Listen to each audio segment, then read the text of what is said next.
Political science, उसका chapter number 1 है आपका इंडियन कॉन्स्टिट्यूशन, वो आज हम पढ़ेंगे, ठीक है।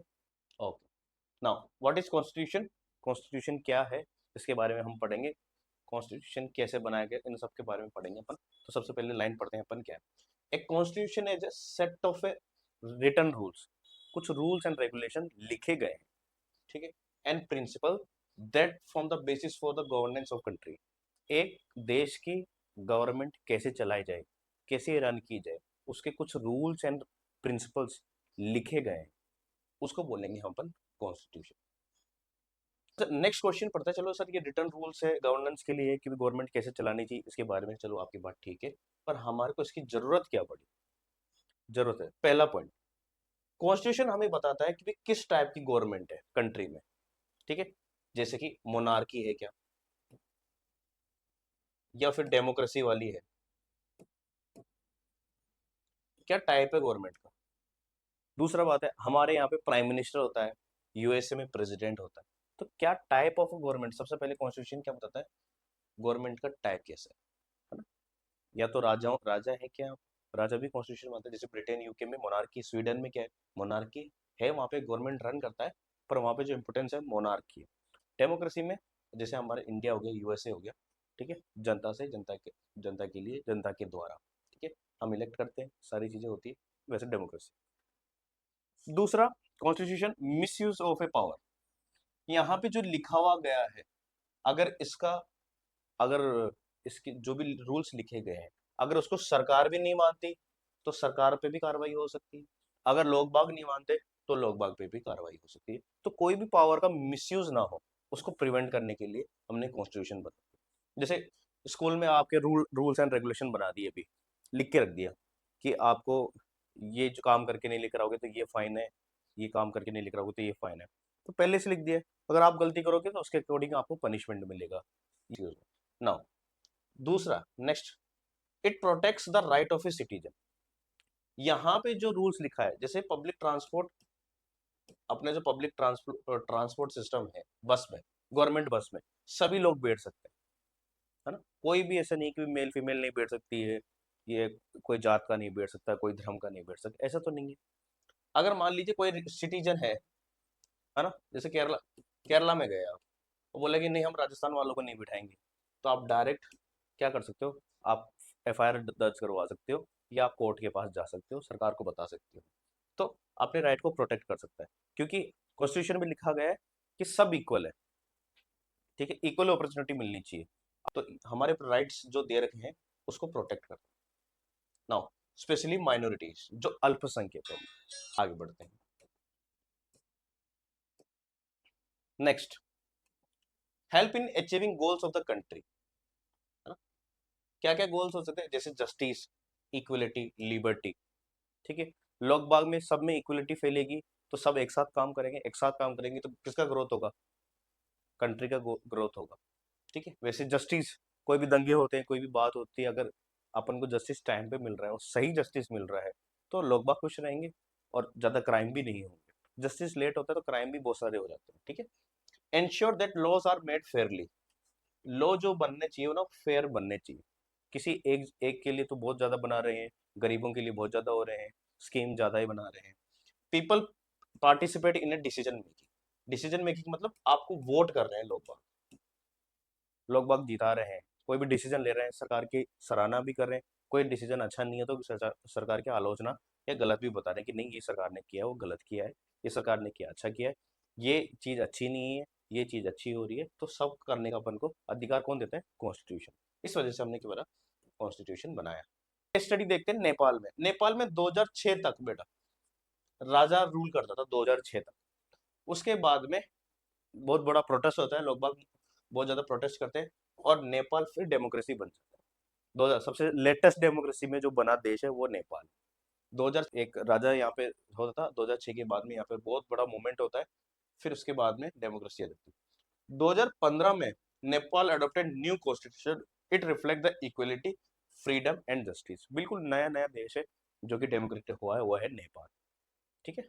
2015 में इन्होंने कॉन्स्टिट्यूशन बनाया, उसमें इक्वलिटी, फ्रीडम और जस्टिस के बारे में बात की, ठीक है, लेटेस्ट याद रखना आप।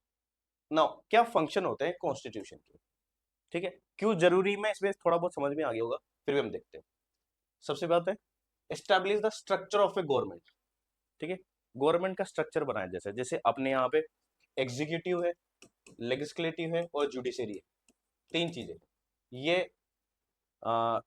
जो है इम्प्लीमेंट करते हैं, कोई भी कानून वानून बनाते हैं उनको इम्प्लीमेंट करते हैं, ये बनाते हैं, और ये जुडिशरी है ये चेक करते हैं कि दोनों सही बना रहे हैं या कुछ गलत बना रहे हैं। जैसे कृषि कानून हुआ था, फार्मर्स बिल, किसने इम्प्लीमेंट किया, अभी की जो सरकार, जो मोदी जी सरकार, जो एग्जीक्यूटिव है, बिल पास किसने किया, इन दोनों ने, एग्जीक्यूटिव लेजिस्लेटिव।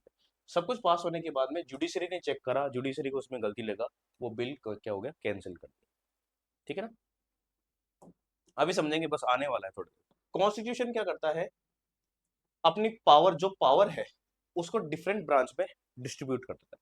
पहला पावर, जैसे हमारे पास सेंट्रल गवर्नमेंट है ना, सेंट्रल गवर्नमेंट है, फिर उसके बाद में हमारे पास आ जाती है स्टेट गवर्नमेंट, फिर हमारे पास आ जाती है लोकल बॉडीज, ऐसे तीन स्टेज में है हमारे पास, ठीक है, centre, state and local bodies.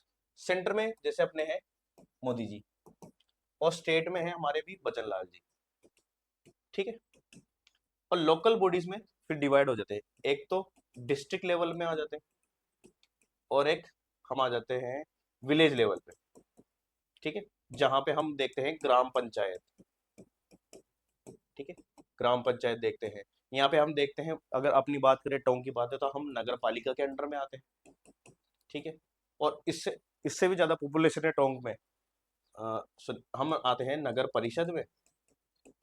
नगर परिषद से होता है नगर पालिका, नगर पालिका से बड़ा होता है नगर निगम। इन सबका ये जो होता है ना पॉपुलेशन बेसिस होता है, तो जयपुर नगर निगम कहलाता है ज्यादा है, और जो अपन जो है नगर परिषद में, टोंक वाले नगर परिषद में दिखाई देते हैं। तो ये देखो, यहाँ पे भी कुछ सरकार है, यहाँ पे भी सरकार है, जो अपना टोंक डिस्ट्रिक्ट है, लोकल बॉडीज है, वहां पे भी सरकार है, फिर गाँव में भी जाएंगे तो वहां पे भी सरकार, ठीक है ना। तो अब ये जो सेंटर का आदमी है, यहाँ स्टेट में भी रहेगा, जैसे गवर्नर, गवर्नर जो होता है वो यहाँ से रहता है, सेंटर का आदमी। दूसरा आईएएस और आईपीएस स्टेट में ही रहते हैं, पर वो सेंटर के आदमी लोग। अब स्टेट का बंदा लोकल बॉडीज में रहता है, जैसे तहसीलदार हो गया, है ना, ये सारी चीज जो होते हैं ना, ये लोकल बॉडीज मतलब डिस्ट्रिक्ट में भी रहता है, और सेंटर लोकल बॉडीज में ही आईएएस आईपीएस भी रहते हैं ना। गांव में जाएंगे अपन, गांव में भी सेंटर का एक आदमी रहता है, वो है सचिव, पंचायत में सचिव रहता है, जो कि सेंटर का जो भी देखता है वो सब कुछ देखता है। नौ विलेज में होता है पटवारी, पटवारी जो होता है वो स्टेट का रहता है। तो ऐसा डिस्ट्रीब्यूशन हो रखा है बहुत ज्यादा। आगे बढ़ते हैं, रूल ऑफ लॉ इसको इंश्योर करता है कि जो लॉ बन रखा है वो सही ढंग से इम्प्लीमेंट हो रखा है क्या, लॉ जगह काम कर रखा है। आपने न्यूज में देखा होगा ना, यहाँ पे भगदड़ मच गई है, शांति भंग हो गई है, शांति भंग, लॉ एंड ऑर्डर मेंटेन नहीं हो रहा।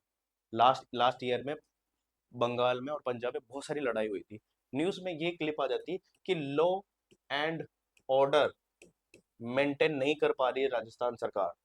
अगर ज्यादा लॉ एंड ऑर्डर खराब हो जाता है तो वहां के राज्य सरकार की सरकार गायब कर देते हैं, वहां पे लग जाता है प्रेसिडेंट रूल।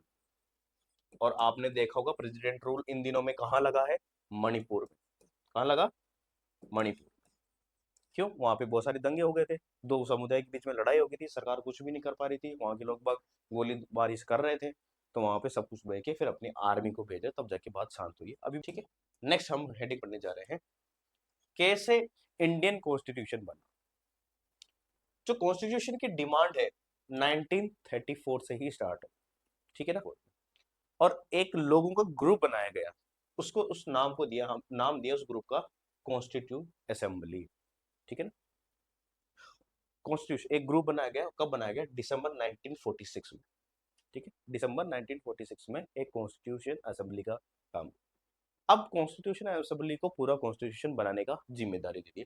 अब इसके जो हेड बने वो बने हैं बी आर अम्बेडकर, बाबा भीमराव अम्बेडकर, ये बने हैं चेयरमैन उस कमेटी के, ड्राफ्टिंग, ड्राफ्ट का नाम मतलब बनाने वाली कमेटी के, उनके ये हेड बने। और 26 नवंबर 1949 में हमने क्या कर लिया, उस कॉन्स्टिट्यूशन को एडॉप्ट कर लिया। प्रियम्बल में जब आप पढ़ोगे ये डेट आपको देखने को मिलेगा, last line, in your constitution assembly this 26 of November 1949 do hereby adopt भी किया, इनेक्ट मतलब एक्ट में भी आने लगे, and give our self this constitution, कि हमने हमारे देशवासियों को ये कॉन्स्टिट्यूशन दे भी दिया। इस तरह फेडरलिज्म है, फेडरलिज्म में तीन तीन बॉडी है, कौन कौन से? Central government, state government and local bodies. Local bodies मतलब पंचायत हो गई और ये म्यूनसिपालिटी हो गई, नगर परिषद, नगर पालिका, नगर निगम। पंचायत आप जानेंगे ग्रामीण। अब आओगे हम parliamentary form of a government. ठीक है, करते हैं अपने रिप्रेजेंटेटिव को क्या करते हैं, इलेक्ट करते हैं। और यहाँ पे 18 साल से जो भी बच्चा बड़ा होता है वो क्या कर सकता है, वोट कर सकता है। यूनिवर्सल अडल्ट फ्रेंचाइजी, इसका मतलब यही है 18 साल का होते इलेक्शन देने लग, वोट देने चल जाओ। ठीक है, और गवर्नमेंट लोग बागों के प्रति जिम्मेदार है। लोग बागों को कुछ दिक्कत हुई, सरकार की जिम्मेदारी। सेपरेशन ऑफ ए पावर, देखिए मैं बता रहा था ना, लेजिस्लेटिव, एग्जीक्यूटिव और जुडिशरी, यही। तो लेजिस्लेटिव जो होती है, जैसे ये पूरा जो सदन होता है, संसद होता है जो अपना, ठीक है, पार्लियामेंट जिसे बोलते हैं। यहाँ पे एक साइड में देखोगे आप, यहाँ पे तो मोदी जी वाले लोग बाग बैठे रहते हैं। यहाँ पे जो जीते नहीं, जो सरकार नहीं बनाए, तो यहाँ पे पक्ष वाले बैठे हुए रहते हैं, यहाँ पे विपक्ष वाले, ओपोजिशन बैठी हुई रहती है। ठीक है, अभी ओपोजिशन के जो लीडर है वो राहुल गांधी है। तो ये है लेजिस्लेटिव पूरा, ये सारे क्या है, लेजिस्लेटिव में होते हैं, ये कानून बनाते हैं। हाँ, नाउ एग्जिट, ये लेजिस्लेटिव मतलब पूरा पक्ष विपक्ष संसद में, एक साइड गवर्नमेंट वाले, एक साइड ओपोजिशन वाले होते थे। ये क्या है, जुडिशरी देखेगा, ये इंटरप्ट करेगा। तुम अलग ही गेम खेल लो तुम्हारा। जुडिशरी क्या करेगा, इंटरप्ट करेगा लॉ को, कि भी हाँ ये जो सही कर रहे हैं नहीं कर रहे, ये दोनों जो बैठे हुए लेजिस्लेटिव और एग्जीक्यूटिव में जो है, ये सही कर रहे हैं नहीं कर रहे, ये करता है चेक एंड बैलेंस। अब आते हैं हम फंडामेंटल राइट्स में। फंडामेंटल राइट ऐसे राइट है जो हर लोगों को मिलना चाहिए, कोई भी डिस्क्रिमिनेशन नहीं, कि भी इसको इस धर्म वाले को नहीं मिलना चाहिए, इस धर्म वाले को नहीं मिलना चाहिए, नौकरी वालों को मिलना चाहिए, गरीब को नहीं मिलना चाहिए, सबको मिलेगा। फंडामेंटल मतलब बिल्कुल बेसिक नीड है, ये तो होना ही चाहिए। सबसे पहला है राइट टू इक्वलिटी। ठीक है, राइट टू इक्वलिटी, कि कोई भी, जैसे अगर गोगी कुछ गलत काम करे और गार्गी कुछ गलत काम करे, दोनों को सजा सिंपल मिलनी चाहिए। अगर दोनों ने कोई गलत काम नहीं किया, दोनों को सजा मिल रही, तो दोनों एक ही कानून से बचे, दोनों बातें। ठीक है, इक्वलिटी। फ्रीडम, आप कहीं पर भी भारत में कहीं पर भी जाके रह सकते हो, कहाँ पे जाके बोल सकते हो, कोई भी चीज कर सकते हो, सब चीजें कर सकते हो। पर हाँ, इतना भी फ्रीडम हो जाए कि तुम दूसरे देश के गुणगान गा रहे हो, वो नहीं हो।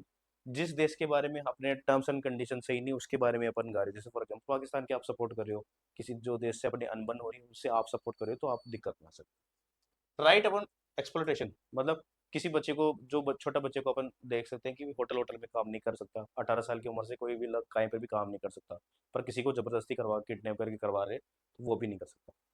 अगर वो जाके कंप्लेंट करता है बच्चा, तो क्या करता है, उसकी केस कर सकता है। Right to freedom of a religion, now these protect the individual from freedoms and minority rights.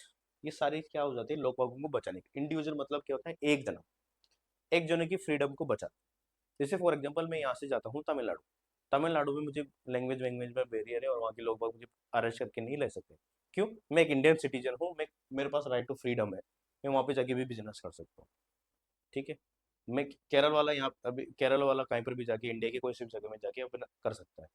ठीक है, ये फ्रीडम है। नाउ आता है, ये तो थे फंडामेंटल राइट जो कि लोग बागों को मिले। अब हम पढ़ेंगे directive principle of A state policy, इसको शॉर्ट फॉर्म में बोलते हैं डीपीएसपी।